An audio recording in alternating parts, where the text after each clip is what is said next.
Hello everyone, I hope you all are doing so well. और आज की इस वीडियो में हम डिटेल में डिस्कस करने वाले हैं उत्तर प्रदेश उच्चतर शिक्षा सेवा आयोग प्रयागराज का जो सिलेबस है उसको। UP higher education assistant professor का सिलेबस हम इस वीडियो में डिटेल में डिस्कस करने वाले हैं।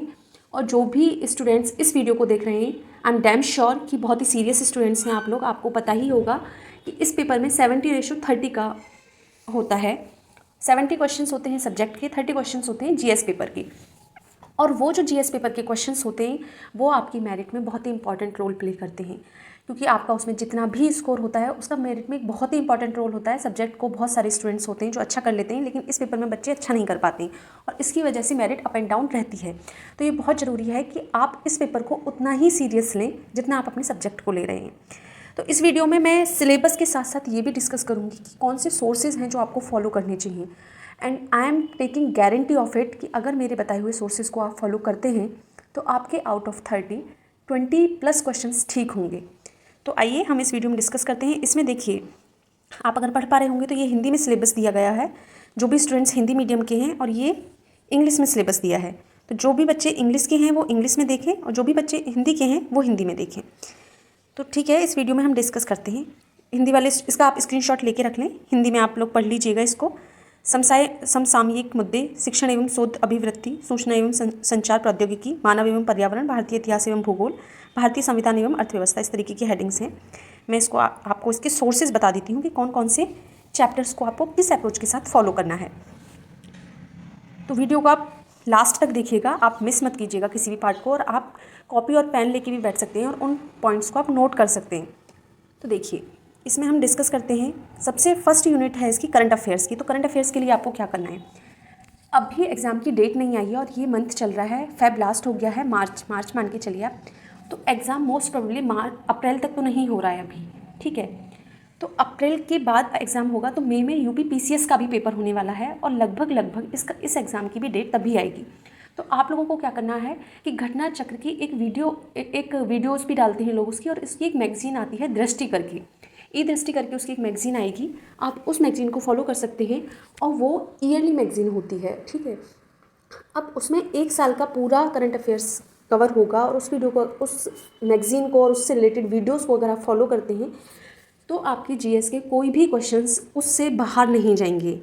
And believe me, I am taking guarantee of it कि उससे कोई भी क्वेश्चन बाहर नहीं जाएगा। करंट अफेयर्स का आपका पूरा पोर्शन, जितने भी टॉपिक्स इसमें दिए, major events in current affairs, personality in news, sports news, current research, उस बुक में लास्ट के जो चैप्टर्स होते हैं, लास्ट के कुछ पेजेस हैं, बहुत ही पतली सी किताब आती है। हिंदी मीडियम वाले स्टूडेंट्स के लिए वो हिंदी में आती है, और इंग्लिश वाले भी उसी को फॉलो करें।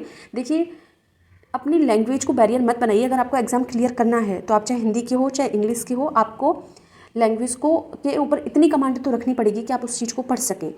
अगर आप इंग्लिश मीडियम के स्टूडेंट से आपका सिलेक्शन हो जाता है तो आप हिंदी मीडियम के कॉलेजेस में आपकी पोस्टिंग होगी, वहाँ पर आपको हिंदी में भी पढ़ाना होगा। तो उस चीज़ को इस तरीके से मत लीजिए कि हम हिंदी की कोई बुक नहीं पढ़ेंगे। वो बहुत ही अच्छी बुक है, आप उसको फॉलो करते हैं तो आपके क्वेश्चन सही होंगे। दूसरा पोर्शन आता है टीचिंग एंड रिसर्च एप्टीट्यूड का।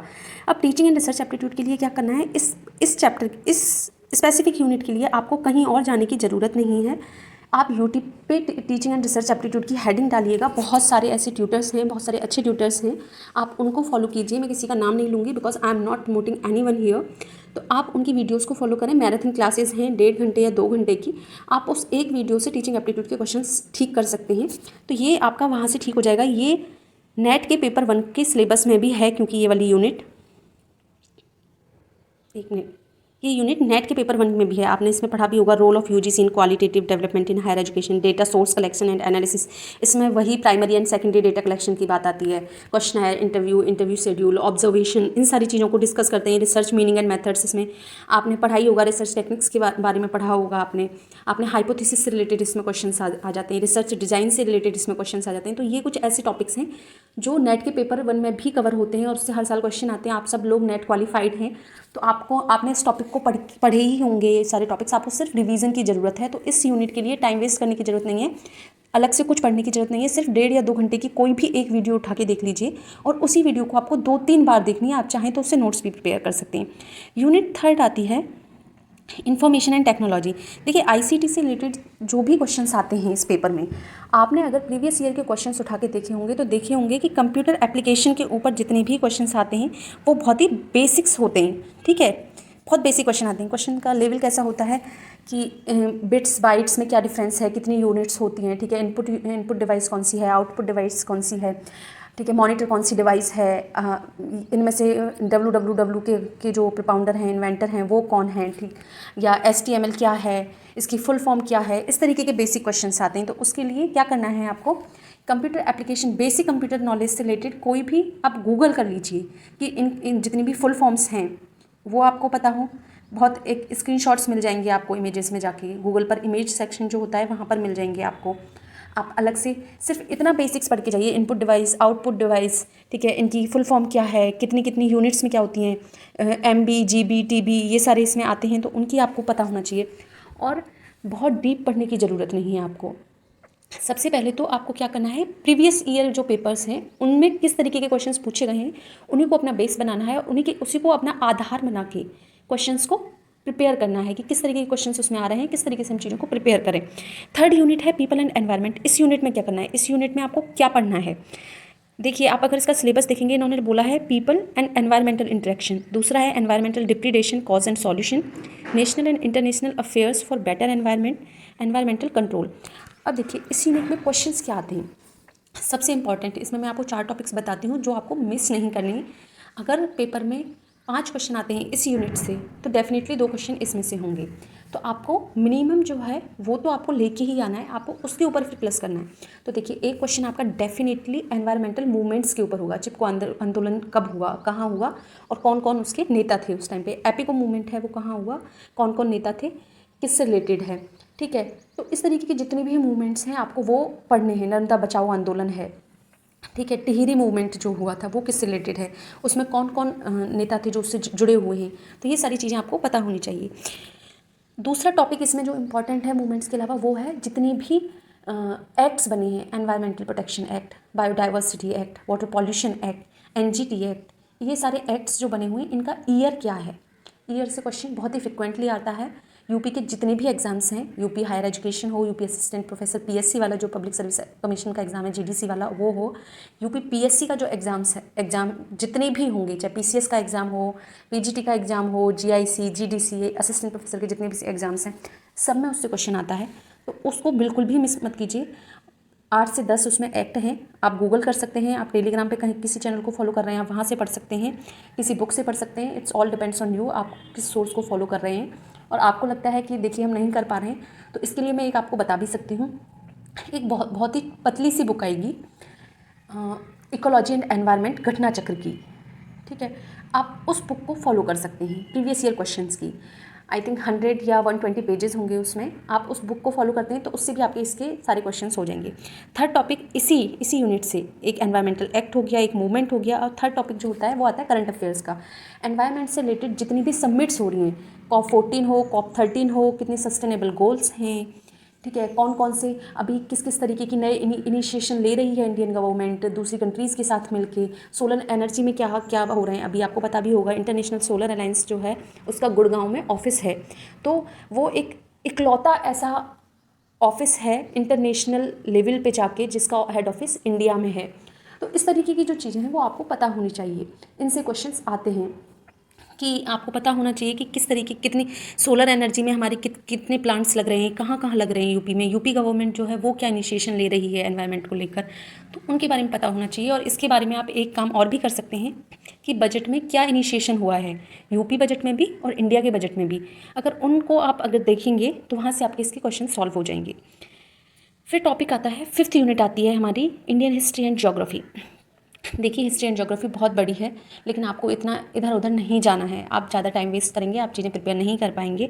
सो आप इसकी यूनिट्स भी देख रहे होंगे, बहुत ही क्लियरली इन्होंने मेंशन किया है। Salient feature of Indian culture, Indian national movement, origin of universe and solar system, Indian geography. Indian geography में ये मोस्ट ऑफ द टाइम जो क्वेश्चन पूछते हैं वो पूछते हैं कि क्रॉप्स क्या क्या हैं।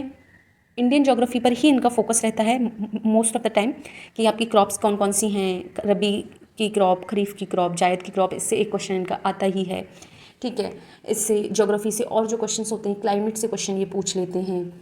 तो सोलर सिस्टम पे क्वेश्चन पूछ लेते हैं। I think last time big bang theory या किसी से एक से रिलेटेड क्वेश्चन आया था, मुझे ठीक से याद नहीं है, पर उससे रिलेटेड भी क्वेश्चन आया था। तो आप इस तरीके के क्वेश्चंस कर सकते हैं। और इंडियन नेशनल मूवमेंट में आप गांधी और सुभाष चंद्र बोस को भूलिएगा मत।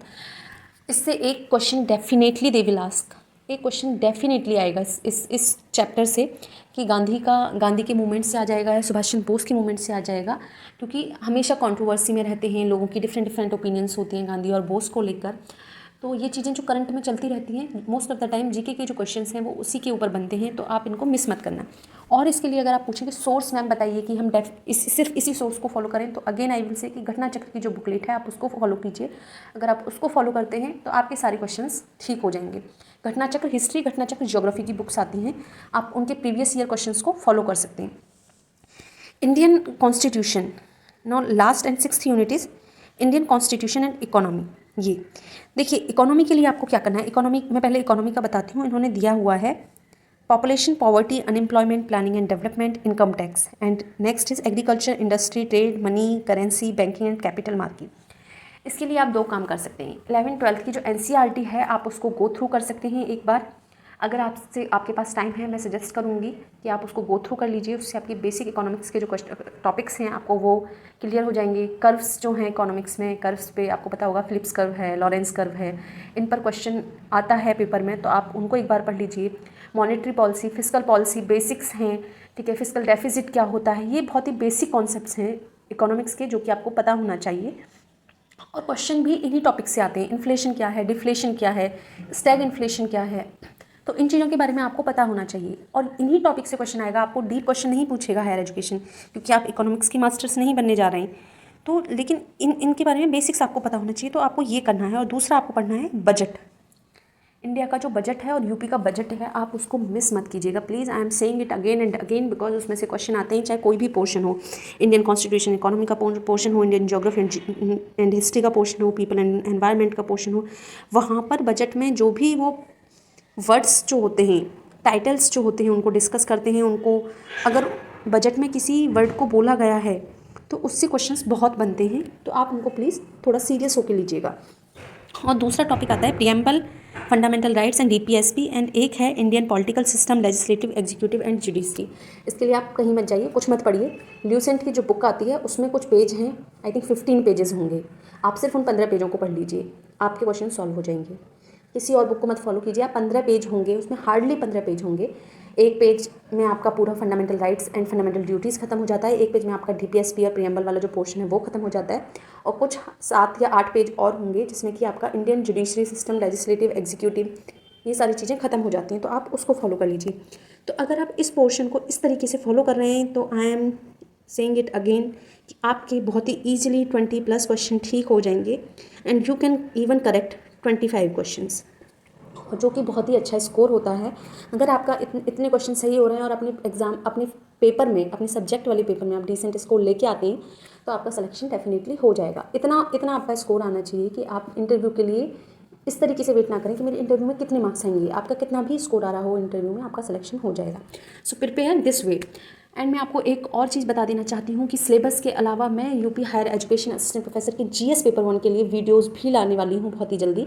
मैं प्रीवियस ईयर के पेपर्स और कुछ और भी क्वेश्चंस को सॉल्व कराऊंगी। तो अगर आपको इस पेपर के लिए आप सीरियस होकर तैयारी कर रहे हैं तो आप मेरा चैनल सब्सक्राइब कर सकते हैं और आप उन वीडियोज़ को फॉलो कर सकते हैं। Thank you so much for watching this video, और अगली वीडियो तक के लिए नमस्कार।